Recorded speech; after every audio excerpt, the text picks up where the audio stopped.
નરકની કાંઈ ચિંતા ન કરતા, નરકમાં જગ્યા નથી. 1.5 વર્ષ થયા તો હું વૈંડી માથે બેઠો છું. તમારે બિંદાસ પીવો. લે હવે આને કોણ સમજાવે? આમ તો હકીકતમાં ગુજરાતમાં આપણે ત્યાં દારૂ બનતી છે, પણ આ તો છાને ખૂણે પીતા હોય એની એક આપણે મજાક કરી છે. દારૂ પીવો એ ગુનો છે. હા, કિયરની નો વાંધો આવે.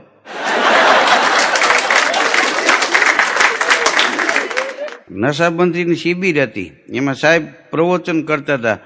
તમે જુઓ, દારૂ પીવાથી કેટલા લોકોના નાની ઉંમરમાં મોત થયા છે.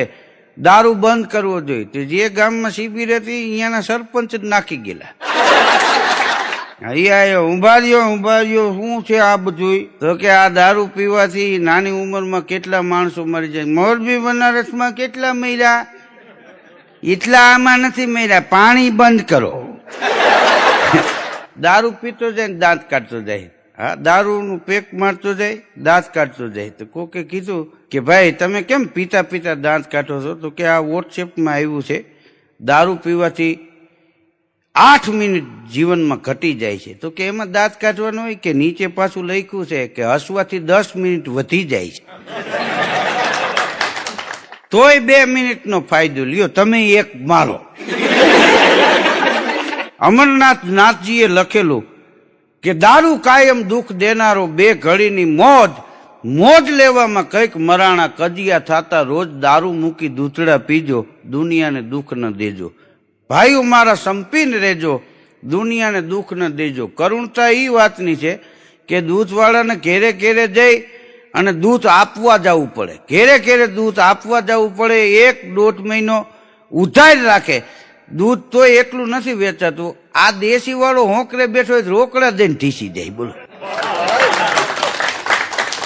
હા, મોંઘવારીના મુદ્દા ઉપર ઉપવાસ આંદોલન થયેલું. આટલા બધા ભાવ આ દુનિયામાં દેખાડો બોલી ગયો. આટલી મોંઘવારી અમને ન પોસાય. ખાંડના ભાવ આટલા, ગોળના ભાવ આટલા, ડુંગળીના ભાવ આટલા.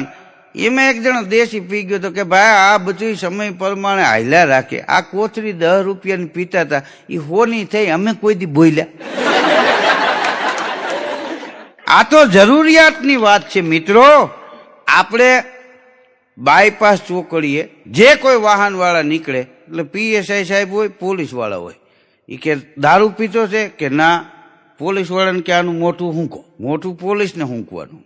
એમાં એક પોલીસે તો એ રાજીનામું આપી દીધું. એ કે ભાઈ આ કોકના જેવા તેવા મોટા હુંકીને મને એક તો એલર્જી.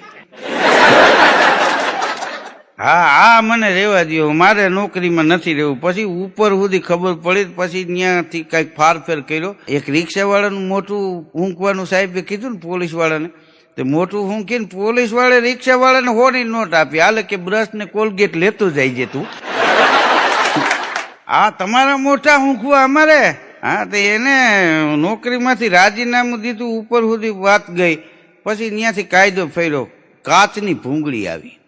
હા, હવે સાહેબ ને પોલીસ ને બધા ઊભા હોય, કોઈ નીકળે કે દારૂ પીતો છે કે ના, કે ફૂંક માર્યામાં. દારૂ પીતો હોય ને તો લાલ લાઈટ થાય. એમાં એક ટેમ્પા વાળો નીકળ્યો, કાળો કાળો ડામરના ટીપડા જેવો, દેશી નાખી ગયેલો. અને આમ સાહેબે હાથ કર્યો ને તો ધડ ટેમ્પો ઉપર રાખ્યો. બોલો સાહેબ, દારૂ પીતો છે કે ના? અરે ના સાહેબ, ચા પીવાનો ટાઈમ નથી મળ્યો. એમાં દારૂ કहीं પીતા હોય? એ તો તમને અધિકારીઓને વાતું આવડે છે.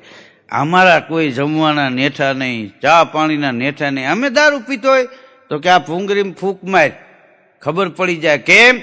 એ પીતો હોય તો આમાં લાલ લાઈટ થાય. તો ટેમ્પા વાળો મૂંઝાણો. એ કે સાહેબ, મેં જિંદગીમાં કોઈ દી ફૂંક નથી મારી. હું ચાય કોઈ દી ફૂંક મારી નથી પીતો. ડાયરેક્ટ જ હું પીતો હોય. આમાં કેમ ફૂંક મારવી એ મને ખબર ન પડે. PSI સાહેબ કે એમાં કાંઈ કરવાનું ન હોય, જો આમ કરીને આમ ફૂંક મરાય. એમ કરીને સાહેબે ફૂંક મારીને લાલ લાઈટ થઈ.